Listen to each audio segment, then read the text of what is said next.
everyone and no one. Everywhere, nowhere. Call me Darkman.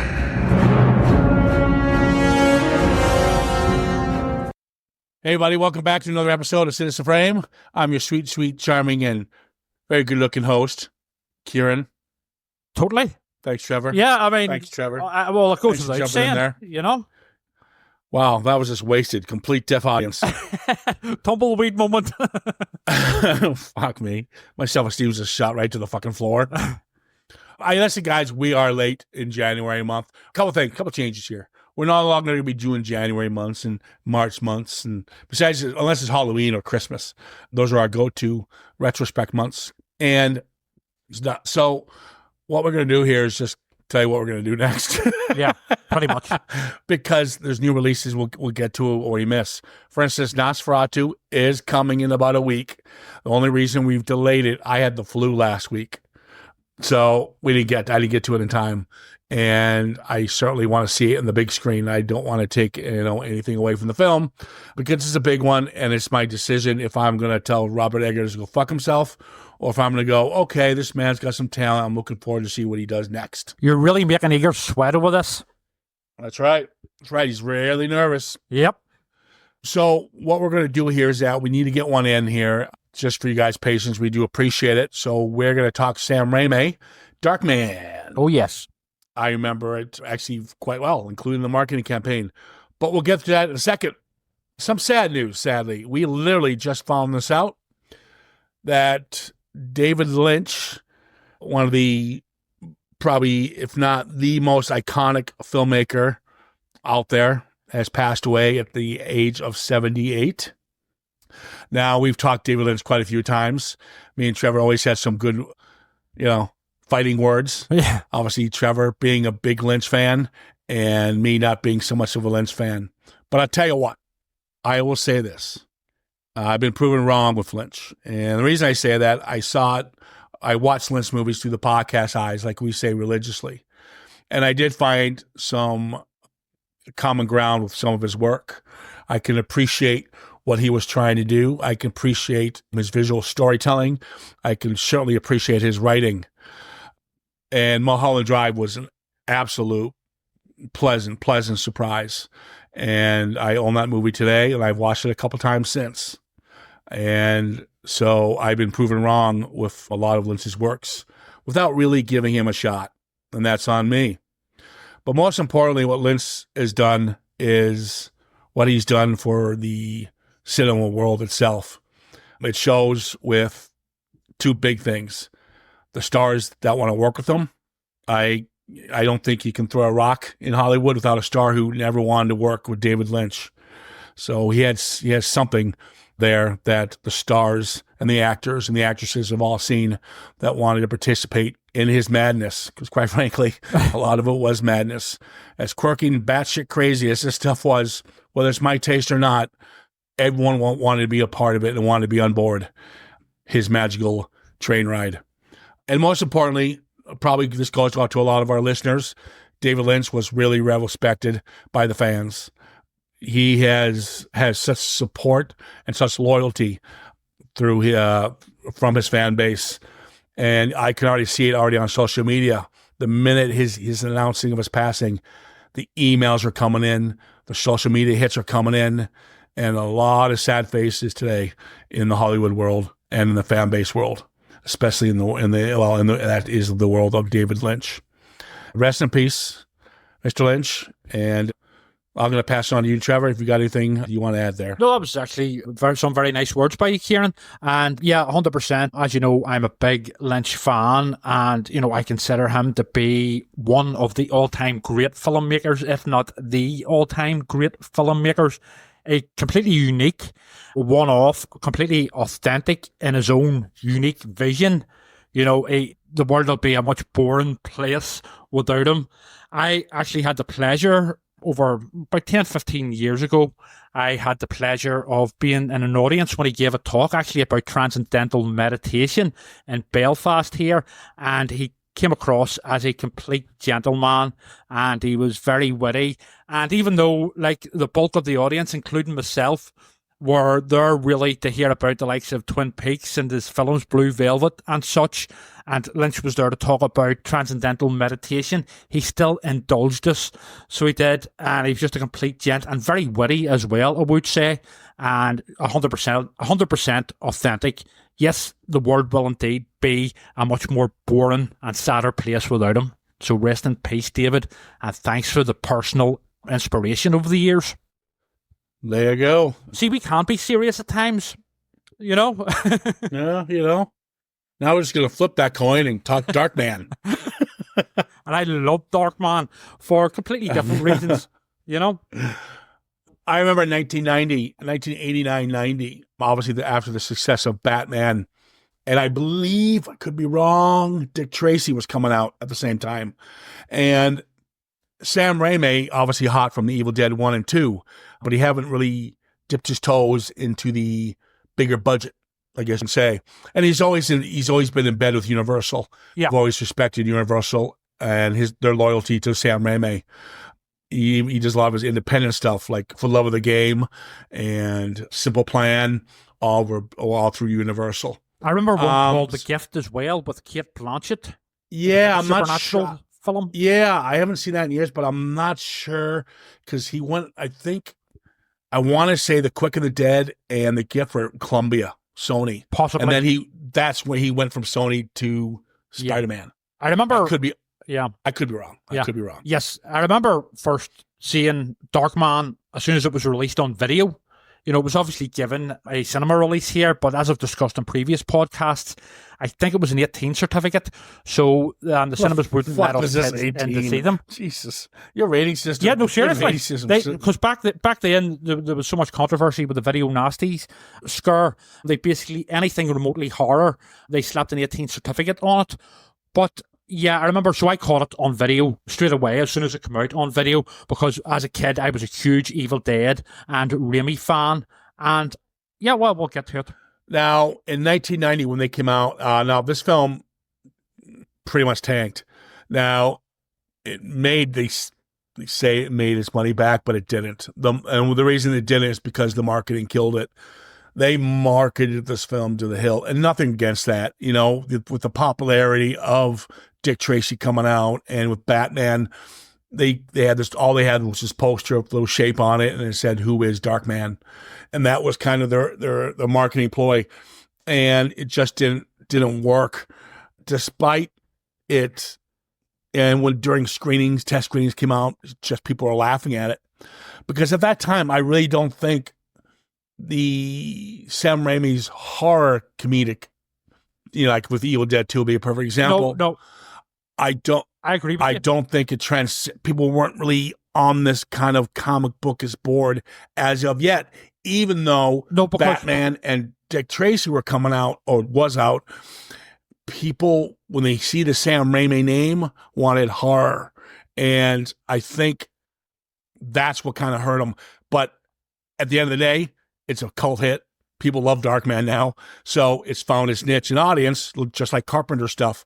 So, and it obviously, and I'll tell you what, watching this again, Sam Raimi's first action film is Darkman. And I got to tell you, there's some really good fucking shots in this film, and they're fun as hell. Brilliant. Yeah, it's like you say, 100% like fun from start to finish, just pure enjoyment. Bit of a roller coaster ride. I think what hurt it as well is that even then in 1990, whenever it was released, Evil Dead and Evil Dead 2, which he had made previously, they still weren't mainstream. And in fact, they still aren't, which is a good thing. So Sam Raimi wasn't mainstream. So I think a lot of mainstream audiences, and I could be wrong here, just didn't get Sam Raimi or his style of filmmaking, which is this sort of over the top comic book-esque, and I'm talking about the Evil Deads here, especially, the first and second one, well, the third one as well, actually, all of the ones Raimi did. So I think a lot of people just didn't really get or sort of know Raimi's work, so they didn't really understand it. I mean, it could be barking up the wrong tree completely, but who knows? Well, the one thing Sam Raimi's always done is never, ever sell out. He's always had a quirky vision. even with the Spider-Man. So, Well, I have issues with his more recent, that Marvel film he made, Doctor Strange. Yeah, well, we'll talk maybe down the road there, but we already talked. But we covered it. Raimi's got a very Craven style to him, where he winks at the audience for everything he does, and 100%. And him and Craven always had that in common, and you can see it to this day. Raimi's always had this beautiful blend of old CGI or new CGI, whatever era he was filming in. And then you had beautiful matte and modeling. And I don't think it was green screen. I think it was blue screen back then when they were filming this kind of stuff. I can't remember. I could be wrong. But he always had camp effects. That's who's Raimi is. Yep. But until he got to Spider-Man, where you were dealing with $200 million budgets, of course, that's going to be more up the game. I understand that. But when you still see, even his current stuff, even what you just mentioned with Doctor Strange, Drag Me to Hell, The Quick and the Dead, all these films, and the Evil in the Army of Darkness was come out after this. All these films are all going to have that almost Warner Brothers Looney Tunes violence. Absolutely. And they look like you can immediately identify them as Sam Raimi films. You know what I mean? With the crazy, camera shots and, I think in The Quick and the Dead, there's one where Lance Henriksen gets shot through the head and the camera follows the bullet right through his head. That's pure Sam Raimi. And like you say, he described them himself, or certainly Evil Dead 2 anyway, as a spook show. It's what I would describe as ghost train horror. It's a bit of fun. It's a bit of a laugh. Jesus, his fucking production company is Ghost House Pictures. Yeah. He's there to... Yeah, you're going to have a fun time. He's a bubblegum. He's bubblegum pop. But we said this kind of like with Carpenter. He's a film director with a B film feature. Movies. That's and I love that because you know what I mean. That's my thing. I love the whole sort of give me the sort of whole B movie, Carpenter, Sam Raimi. Much more authentic stuff any day of the week over some big budget Hollywood mainstream film. Yes, you can still like mainstream films, big budget Hollywood blockbusters in a different level, or on a different level. But any day of the week, give me Sam Raimi unrestricted, definitely. All right, let's go ahead and jump into our boy here. The film has so many different winks, and not the winks, but nods to the hat, especially with he got the idea really with. And I can see it now clear as day with an old comic book and old TV serial called The Shadow. And it definitely plays on that, especially if you see the Alec Baldwin version that came out a few years later that bombed, which I thought was actually kind of good. Well, there's also big sort of homages there to the Universal classics, like The Invisible Man, or even, ones like, Dr. X, Mad Scientist films. Well, basically. you have, you're talking, that's where you got with A Man of a Thousand Faces, Lon Chaney. Yeah. So you've got that Phantom of the Opera, all those kind of feel to it. The Elephant Man as well. Yeah, The Elephant Man. It was kind of fun because I didn't realize this. Sam Raimi was good friends with Joel and Ethan Coen. And in fact, it was Joel Coen who edited Evil Dead. The Evil Dead. And that's how Francis McDormand got on board. And I would say as well, the Coen brothers are in Darkman. Yeah. And so is the Oldsmobile, the car from the Evil Dead. In that scene towards the end, the finale, where the finale that's ripped off, but there are a couple of scenes actually arguably ripped off by the Mission Impossible series, but you can't, I mean, that's the whole point, isn't it? I'm not like... Don't be that guy. I mean, come on. I mean, then we can just say Mission Impossible, the new one ripped off from this, what are we drawing the line? No, I'm not having a pop at them like properly, but I'm just saying that there are a couple of scenes here that crop up again, let's just say very similar ones in the first two Mission Impossible films. This is Danny Elfman's first time with Sammy. And obviously they'll work together for a long time after this. But it's funny because the music sounds a lot like Batman. Totally. But that's okay because it's Danny Elfman's score. He wrote it, and most composers take their own stuff and mix it. Plus, it's technically well, more than technically, it is a superhero film as well, albeit a very dark one. Yeah. Now, what really works with the film is how you're introduced to everybody, and you're pretty much introduced to the villains right away. And I mentioned Dick Tracy. Brilliant. I mentioned Dick Tracy because the opening scene, all the bad guys, you got Paulie, who's the bald one. You got Durant, who's got the bad bowl cut. You got the one-leg guy. You've got Rick, who's the nerd, who's obviously Ted Raimi. Yes. You've got all the bad guys have these characteristics, and a lot like Dick Tracy characters do. And they're obviously zany, over the top with their laughter and their, one-liners. Their dialogue and stuff, Yeah, it's got that 50s noir comic book feel. And they even, totally, 100%. And they even have Durant, as a character quirk. He cuts off the fingers of his victims and all. Yeah, well, that's why I have that line. And souvenirs. He goes up to the baddie. He goes, they're all baddies. He goes up to me, goes, let's consider my points. Chops off his finger. I try not to let anger get the better of me. 2, cuts off his finger. I didn't always succeed. And 3, I have 7 more points. That's right. That's a great fucking line. Yeah, oh, totally. Yeah. And again, that's something you would see in like Goodfellas, like Pesci would do or something like that. But he'll sell it and you cringe. You're like, oh, you vile fucker. Yeah. But these guys are just fucking hammering it up and having a great time. And exactly, you're on board with it. It's like a bit of it's a roller coaster. You know what I mean? So, what does Julia, find in Strix? She finds what is that document?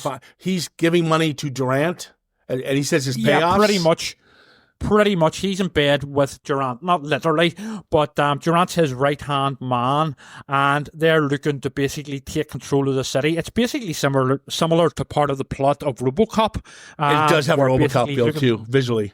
Yeah. Yeah, it basically is looking to take over the city and rebuild it, basically, and make a load of money. But yes, there's incriminating documents where he's been paying off Durant, basically.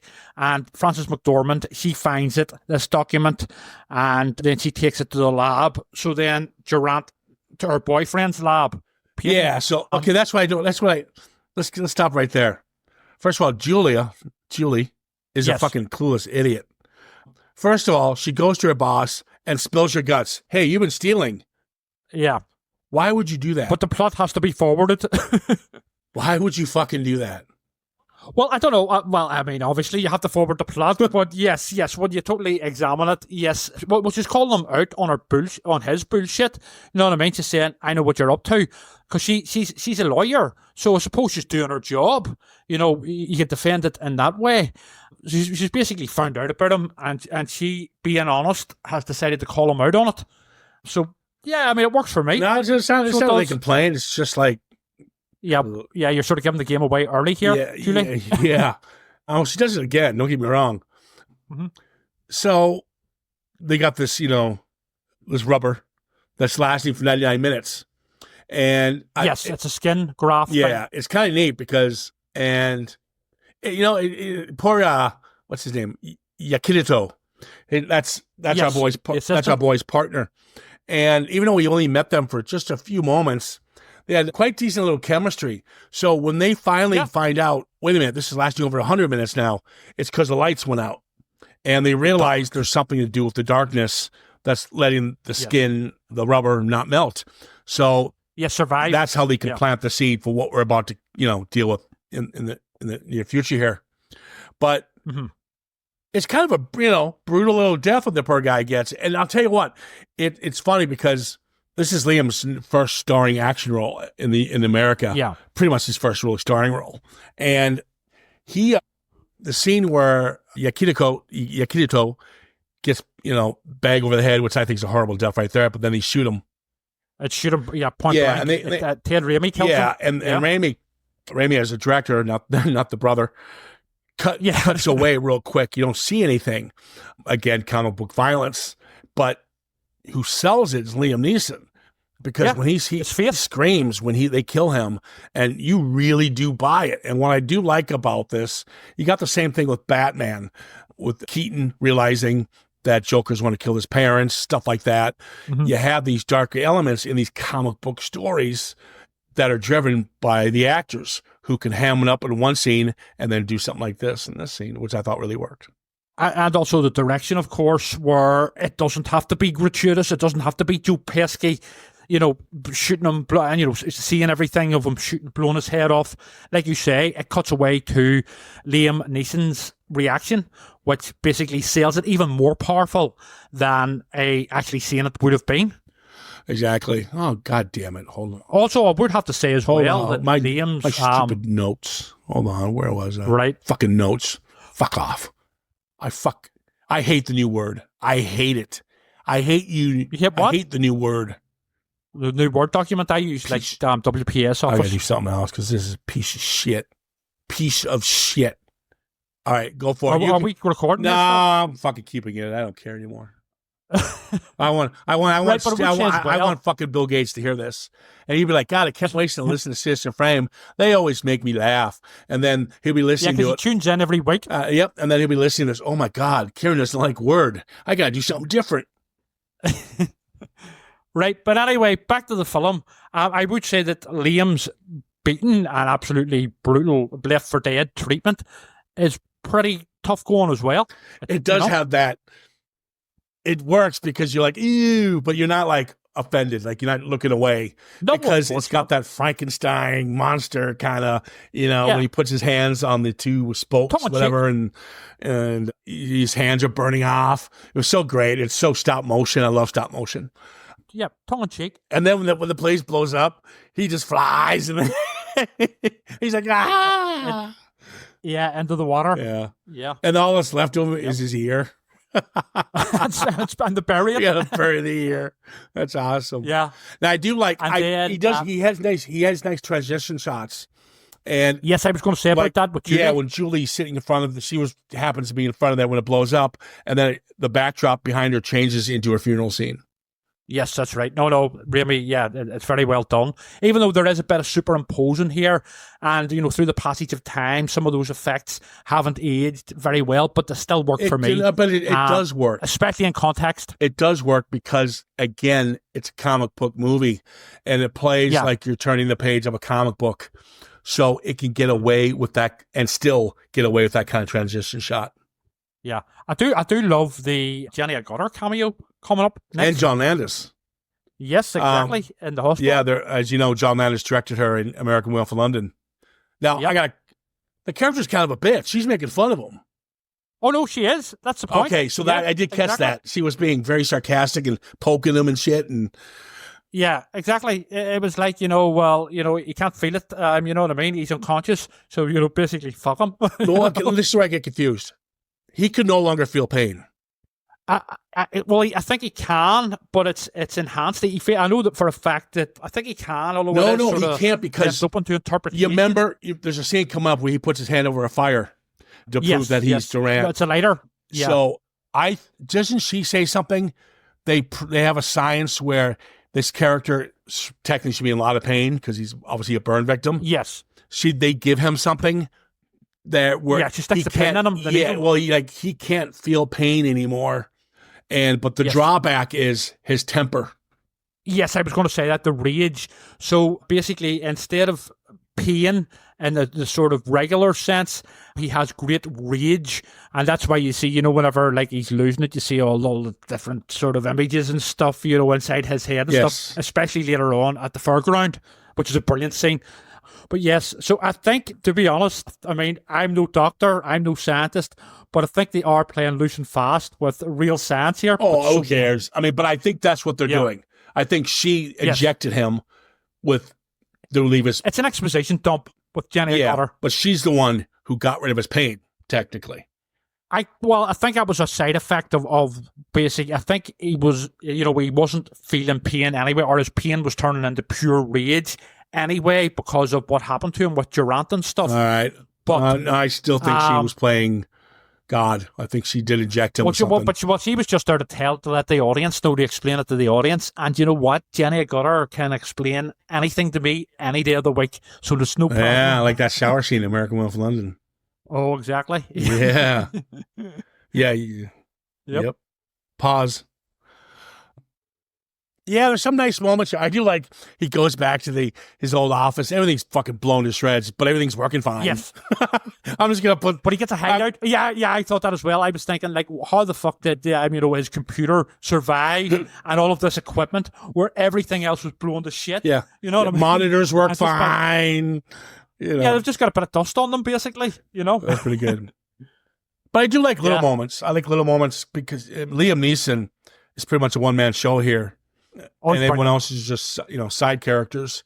And I like the little things where he finally finds out he can't use his hands properly. And he keeps saying, you took my hands, they took my hands. And, I know you, but even the stuff with the cat. But the stuff where he loses it is very good. First it's comic book. Look at me, I'm a Tin Man, I'm a freak, blah, blah. And he's dancing, blah, blah, blah. Yeah. But then he starts to cry and he loses it because he's realized what he's become. Those are kind of cool moments that I really do enjoy. Oh, the emotional heart to it. And it very much harks back to the likes of the Elephant Man, the tragic doomed monster, even the Claude Rains Invisible Man and stuff, this, sort of curse, through science, because he's ultimately a mad scientist, even though he's been driven to it, through what happened to him by Durant and stuff. I mean, it's almost going through that whole, if you could sum it up with one film, but after what you just said there, you could almost say it's more of a Jekyll and Hyde. Yeah, absolutely. Yeah. There's a lot going on here in terms of, the classics that are referenced throughout. There's even a bit of Batman itself in there, through the whole sort of dark side. Yeah, there's a lot of 89 Batman in this. Yes. Nothing wrong with that. But yeah, I do like how he decides he's got to figure out how to get a point A to point B. So he's got to go to each gang member. And obviously we got our boy Ted Raimi, who's in all of Sam's stuff. And he's the Clint Howard to Ron Howard. And I just love where he goes, I told you everything, man. I told you everything. You can let me go. And he goes, let's pretend you didn't tell me everything. And he pops his head up. And then sticks him up the manhole. And you can see. And he gets run over by a truck. His head. You can see there's such a mannequin in there, too. But it's so fucking fun. And it ends just with a squish. Yep. Again, you don't see it, but you don't have to see it because the sound effect sells it. It's like the original Texas Chainsaw Massacre.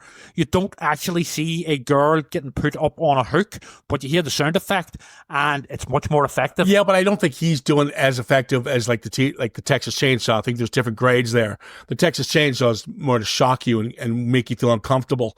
No, it's a different type of where this one does a squish just for a comic book, so people are laughing with it. Yeah. Yeah, there's different tone, but it's essentially the same trick. Same concept, different tone. Yeah. Yes. I do like the whole sequence with Polly. I think that's quite fun. Yep. That's my favorite sequence, actually, in it. Yeah, because it kind of shows what he can do and what he has to work with. And the whole 90 minutes. And I like the whole, how he watches him. He's the money man. He gets the money and brings it over to Durant. But he sets him up by becoming Polly, taking the money and putting 2 first-class tickets to Ricky and Polly, going to Rio, I think it is, or something. Yeah, it's Rio. And Dan Hicks is in these scenes as well. He's one of the henchmen. So here's Dan Hicks, who would be in a lot of... He died a couple of years ago. He was in the likes of, Evil Dead 2 and a couple of other Sam Raimi films. So good to see him as well. Yeah. He's also in Wishmaster, Dan Hicks. I like... So when Polly wakes up after he put him to sleep and he becomes Polly for that short time, where Durant goes, well, let's get you there. You're going to fly now, whatever. And he chucks him out the window. Yeah. And he says, enjoy your flight, and throws him out the window. Chucks him out the window. And then the girl in the street sees Darkman sitting on the bench, but also like the exact same person, or so she thinks, laying dead on top of the car, and she screams. I love how he's just sitting there for why aren't you leaving? Exactly, because the skin's bubbling up, and there's a load of stuff you could question here, like why doesn't Darkman just come out whenever it's dark? You know what I mean?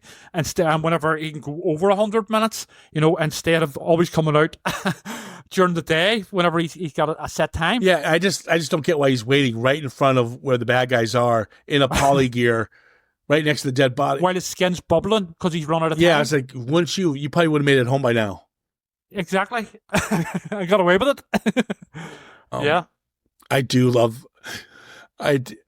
It's so hammy. It's so funny. So when he decides to go see Julie again in the Yes. funeral home at the gravestone, Yeah. and he goes, "Listen, the doctor said you should not see me, but you were in a coma all these years. I know, but my doctors felt that it was good for you not to see me." And the whole line and the whole it's very dreamlike, and it's almost done like a bad soap opera. I was just about to say it's soap opera dialogue and all sorts, Well, it's comic book dialogue, with, stuff like this, and yeah, that's fine by me. It works for me, stuff like this. If this was another film where it's taking itself deadly serious, I would be ripping it to shreds, but here it 100% works. There's some stupid stuff. Oh, there's quite a few stupid stuff, but you go with it because there's loads of it. But like when he's trying to mimic Durant's voice, and all he does is listen to a cassette tape, and all of a sudden he's like, "Yeah, I got this down, no problem." It is a cheat, but you know what? It works. It works fine, especially in the scene where there's basically two Durants, in Chinatown. Yeah, that scene kind of bothered me a bit because he's got 9 minutes left. That's a long fucking 9 minutes. Also, when the Chinaman, sorry guys, when the Chinese owner says, when the Chinese owner says, "I can't pay you right now," Durant just pauses, and then it's obviously Liam Neeson. So he puts his hand, "When I'm done with my cigar, you better have my money." And he puts his hand over the light. Wouldn't his hand just melt? Because isn't that plastic? Rubber? Well, I don't think it's actually plastic. I think it's rubber. No, it is rubber. No, it's skin. It's actually some sort of. No, he says at the beginning. It's a rubber material, and he doesn't understand why it's melting and bubbling. And it's basically like, I don't know. I'm assuming again they're playing loose and fast with the science here. But no, but you get my point, right? You'd start seeing. Yeah, maybe it's the sort of material that's put in fake tits. I don't know. What? It's sort of silicone. Silicone, yeah, maybe I don't know. They're playing loose. No, it's rubber. It should have melted right in front of them. We should have done that. Right. Well, it's not a documentary, so I'll happily. Well, not about fake breasts, that's for sure. Fuck. I will always give this, because of the tone and obviously the intent here, that I can easily bypass any sort of plot holes in logic, you know what I mean, or leaps in logic. Then how come you couldn't do that with Santa Claus? Because it was a different type of film, a different tone, where it's trying to take itself too serious as a cutesy Disney-esque kids film. Sam Raimi, basically the Santa Claus was not tongue-in-cheek. This is. Well, I think it was. I mean, come on. Not to me. So, let's talk about your favorite scene, the carnival scene. Yep. Brilliant. Really entertaining. Just take the fucking elephant. I love when. But not only that. I love when he give me the pink elephant. No, it's okay. I don't need it. No, I want the pink elephant. Give me the pink elephant. And he takes the guy's hands and he breaks them. And breaks his finger. The funny thing is, it's completely rubber. You can see that. Yep. It's like putting on a rubber glove and you squeeze my hand and you go, ah. Yeah. But I know that's deliberate. She's like saying, "No, there's no need for that." we know it's deliberate. Yeah. But not only that, I would say that scenes like this, I know they're campy and hammy and all the rest, but again, it adds to the plot and forwards the plot, in that we get more about their relationship, and in fact, their doomed relationship, but also we found out more about his rage, his internal rage, and his journey to the dark side. His character arc here is not to the light side, it's to the dark side. Well, the sad thing is, this was supposed to be sequel-based. Clearly opens up for a sequel at the end of the film, but it never got because the money it lost. But I know they did a lot. There were direct-to-video sequels. I've seen a couple of them. Yeah. Arnold Vosloo. Durant Returns. Arnold Vosloo. They weren't bad, actually. But they were produced by Universal. I remember the second one where it's a return of Durant, and I think the third one, I don't think I've seen the third one, which is basically Die Darkman Die. It's so bad, Darkman Die. But it's meant, you know what I mean? It's all part of the sort of in joke. So again, there's dipshit Julie. Yes. Oh, look, the papers. It's the Bosaurus memorandum. He's like, she goes, you're not going to get away with this. So they let her leave. So what does the dipshit do? they follow her. But no, that's actually quite a good plan. Yes, she goes straight by the bad guys. You know, she's the because she will go straight to Peyton and leads the bad guys to him, and then we'll have the big shootout. Now this shootout reminded me of like RoboCop a bit, probably because it's the old refinery, whatever factory. It was. Mm-hmm. I do love the chopper scene. Chopper scene's fun. Yep. And again, there's clever stuff in there as well in terms of it's here that we find out that Durant is actually ex-special forces and stuff. You know, the way he handles the gun, and there's other wee nods to that. And to be honest, I only found that out by looking it up. So, you know, it just highlights that sort of, you know, this is, you know, there's a lot of thought going into all of this, you know, as campy and as fun as it is. It's still quite seriously made from a technical level and a writing level. No, yeah, it is quite fun when he's hanging on the cord.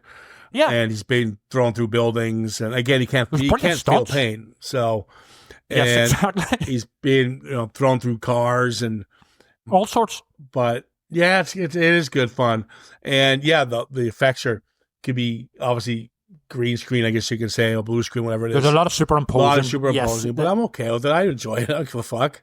If you have a smile on your face and you're not rolling your eyes with it, it's doing something right. Exactly. And I miss films like this. Yeah.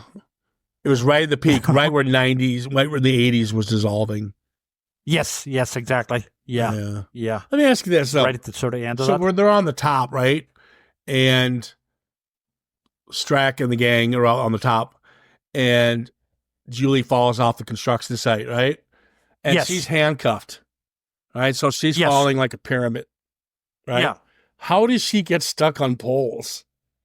Just by pure fluke. I mean, just by chance it happened to be there. No, I mean, it's impossible. You can't fall with your... Again, I know what you're saying. Again, it's playing loose and fast with actual real physics. Now, don't get me wrong. We are doing the comic book thing, so it gets a pass. But there are some times when you kind of need to look at something when you're editing and go, we need to tweak this. That makes... I would say about this, sort of finale up on the rafters, it very much, again, going back to the 1989 Batman, it reminded me of the finale of that, up in the building, with the Joker and Vicky Vale and Batman. I had... hanging off the edge and stuff. I had this one, the one I'm thinking of came out later, the 92 Memoirs of a Invisible Man. Yes, with Kevin Bacon. No, that was Chevy Chase and Sam Neill. Yes. Their confrontation on the top of the construction site. Yeah. I see a lot of that. Don't get me wrong, but like I said, we're giving a lot of passes. But when it comes to something like that, that twiggles. And you can tell it's a bad cut because when she falls, it's cut to, she's on these poles. It's like, do we miss something? How did the wind gust blow her over to this? This is impossible. Well, then, of course, he saves her as well when she's fallen. Don't forget, he flies across. Well, he's Darkman. Exactly, he's Darkman. So he does, but he does fly across and catch her as she's falling, which it eventually comes off this hook thing or whatever it is. Yeah, that's what I'm saying. Nobody understands how she got on the poles. Oh, forget it. I think you're trying to defend it, but trust me, you're wrong. Watch it again. It's a bad cut. It's a bad cut. No, my understanding was that she fell. No, but then she landed on this pole. Yes, how? By pure luck, by pure chance. Oh, stop with the pure chance. No, seriously. If this was any other director, you'd be going, you piece of shit.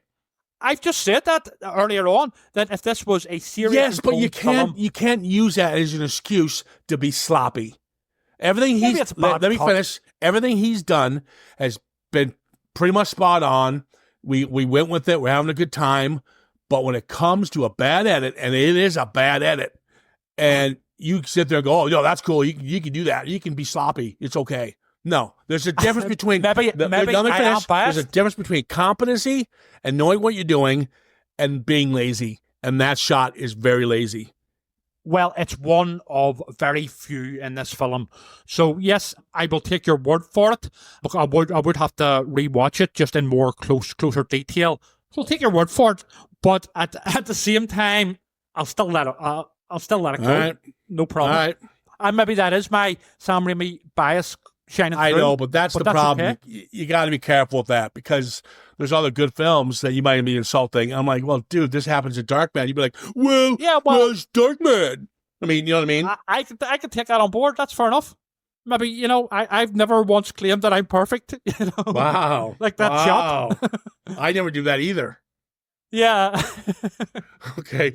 But I do openly admit that I am biased towards guys like Raimi and his work. I do like the ending where he gives his speech to her and he tells her, Peyton's gone now. Just call me Darkman. And then Bruce Campbell pops up. There you go. Good old Bruce. Yep. Apparently, Bruce was originally Sam Raimi's first choice for the role, but the studio said they didn't think he could carry the emotional stuff. I agree. So that's why they went with someone smart move.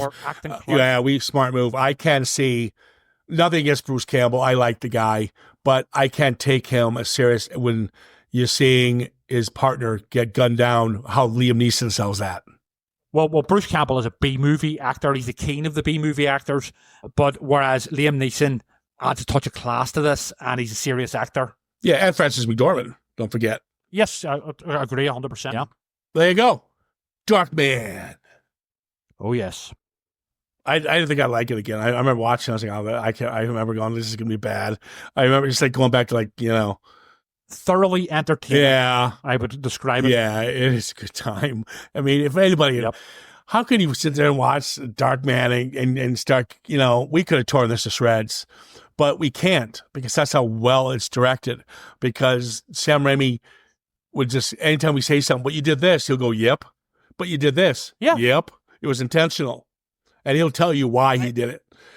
Besides, it's about being able to get Sam Raimi, even with the Evil Dead and his other works. You know, I would say especially with the Evil Dead, it's about getting him and getting his intention and what he's trying to basically show us. And I love that shit. So I do. Yeah, it's a fun ride, and you know what? It's an hour and a half. It's the easiest hour and a half. It flies by. Well, there's always something happening, you know? I do have problems with some of the editing, and he doesn't get away with that. And I want Sam Raimi to reach out to us and explain what happened there. But if he wants to, he can reach out to us at citizenframe_podcast on Instagram, and of course Facebook. The website will be up in about 2 weeks. That's official. Cool. Something fancy, guys. It's through our host site, Podbean. I didn't know we got one. And they said, oh, by the way, you get one of these. I'm like, all right, cool. So nice one. But we need something else. I think we'll get more comments on board. Because a lot of people I don't think like social media as much, the Instagram and it's Facebook. I think they'd rather have a website to talk to. Yes, but I think as well regarding social media, I found it with Phantasmagoria on Facebook that personal pages, you know, like your own personal Facebook page or whatever, will get much more traction, possibly down to the algorithms, than a business page like Phantasmagoria or Citizen Frame. There's much more interaction, possibly down to the algorithms, actually very possibly down to them, for personal pages than actual business pages, so to speak. Yeah. So there you go. Look for that. Mr. Fancy Pants over here. You know. That's all I've got. Yep. That's all I've got. All right, guys. Next up, that's right. Bear with us. It's either going to be Nosferatu, but either way, we're starting off with Chucky, and we got Chucky 1 and 2 as one podcast. Then we're going to do, 3 and 4 together, and then 5 and 6, just like we did Friday the 13th and the Nightmare on Elm Streets. And everyone seems to love how we did those. And there's not much depth in the Child's Play film, so we could probably get away with it. Don't fuck with the Chuck. Don't fuck with the Chuck. That's all we have today. We'll end it there. Take care of yourselves. All the best.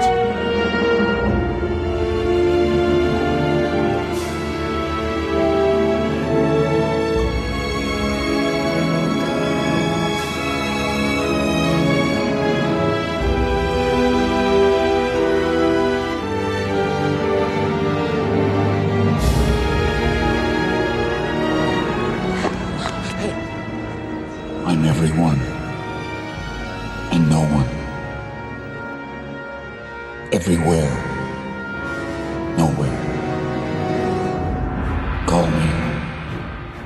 Darkman.